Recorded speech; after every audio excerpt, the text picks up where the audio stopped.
মানে যদি আমার কাছে কোনো ম্যাজিক থাকতো বা ওই সুইচ লাইট অন অফের মতো থাকতো তো আমি করে দিতাম যে লাইট অফ, এখন আর কোনো কিলিং কোনো কিছু হবে না। আমার কাছে এরকম কোনো ম্যাজিক নেই। নির্বাচনের প্রস্তুতি, আমাদের নির্বাচনের প্রস্তুতি মাশাআল্লাহ খুবই ভালো। সব বাহিনীগুলি কিন্তু তাদের প্রশিক্ষণ চালিয়ে যাচ্ছে এবং আমরাও আমিও খোদা আমরা ডিসিশন শুধু আমরা বিভিন্ন বাহিনী ওখানে যাব, তাদের প্রশিক্ষণগুলি কীরকম হচ্ছে ওইটা মানটা দেখার জন্য, এবং আমরা আশা করছি জানুয়ারির ভিতরে আমাদের প্রশিক্ষণ সমাপ্ত হবে। জাতীয় পার্টি এখন পর্যন্ত তারা বলছে যে আইন শৃঙ্খলা বাহিনী তাদেরকে মাঠেই নামতে দিচ্ছে না, তারা তো নিষিদ্ধ দল নয়, সবার জন্য সমান সুযোগ করতে পারবেন কিনা আপনারা? আইন শৃঙ্খলা বাহিনী কারে মাঠে নামতে দিচ্ছে না? সবাই মাঠেই তো দেখে, পুরা মাঠ তো তারাই গরম করে রাখছে। সব বাহিনী সবাই আছে। এখন কে কি বলে তা তো না, অনেকে আছে যে ঘরের থেকে বাইর হইতে চায় না, বলতে ভাই আমি বাইর হইতে পারতেছি না, কিন্তু তার হলো শরীরের অবস্থা এরকম, গেলে ঠান্ডা লাগবে, সে এই জন্য বাইরে হতে চায় না। এখন সে তো ঘরের ভিতরে আইয়া কমফোর্টেবল, মানে বাইরে গেলেই তো আমার ঠান্ডা লাগবো, সর্দি কাশি হইতে পারে, সেই জন্য বাইরে হয় না। তো তাকে আমরা না করছি নাকি? সুস্থ নির্বাচনের জন্য, শুধু সুস্থ না, তারপরে ক্রেডিবল একটা নির্বাচন, উৎসব মুখর একটা নির্বাচন, এটার জন্য যত ধরনের প্রস্তুতি দরকার সবকিছুই নিচ্ছে। বাট সবকিছুর প্রস্তুতির জন্যই কিন্তু একটা প্রশিক্ষণ দরকার পড়ে।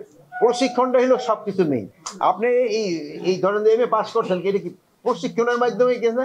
আপনি তো সার্টিফিকেট দিয়ে দেবো নাকি? একবার স্কুলে গেলে প্রশিক্ষণ দিয়ে পরীক্ষা দিবেন, পাস করলে সার্টিফিকেট পাবেন। এখন আপনি সব কিছু মিলে তো প্রশিক্ষণটা তো মেন। যেমন এই ছোটকালে যেসব মাঠ থেকে ভাত পাক শিখতেন, ওই মার কাছে বসে রয়েছেন তরকারি পাক শিখতেন, ওইরকম তো প্রশিক্ষণ। এটা সব করে কিন্তু একটা প্রশিক্ষণ কিন্তু একটা ছোট্ট একটা জিনিস না, একটা শব্দ না, এটা একটা বিরাট বড় একটা এরিয়া।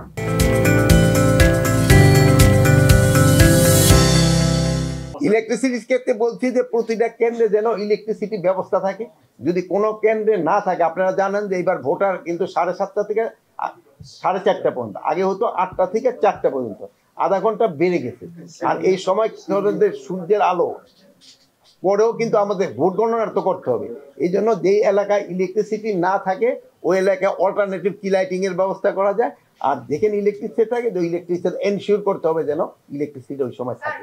আমি এটার উত্তর দেই, রংপুরে যে আমাদের এই কলিগ একজন হলো আছে পুলিশে আর একজন আছে র্যাবে, তাদের এই মা এবং ফাদারকে হত্যা করা হয়েছে। এই জন্য আমরা অলরেডি ইনস্ট্রাকশন দিয়েছি, যেভাবে হোক তাদের যারা করছে তাদের আইনের আওতায় নিয়ে আসার জন্য। নির্বাচনের আগে না, নির্বাচন আগে এই ধরনের ঘটনা তো ঘটছে, আমি তো অস্বীকার করি না। আর নির্বাচনের আগে যে এইগুলি সব বন্ধ হয়ে যাবে তাও আমি বলতে পারি না। মানে যদি আমার কাছে কোনো ম্যাজিক থাকতো বা ওই সুইচ লাইট অন অফের মতো থাকতো তো আমি করে দিতাম যে লাইট অফ, এখন আর কোনো কিলিং কোনো কিছু হবে না। আমার কাছে এরকম কোনো ম্যাজিক নেই।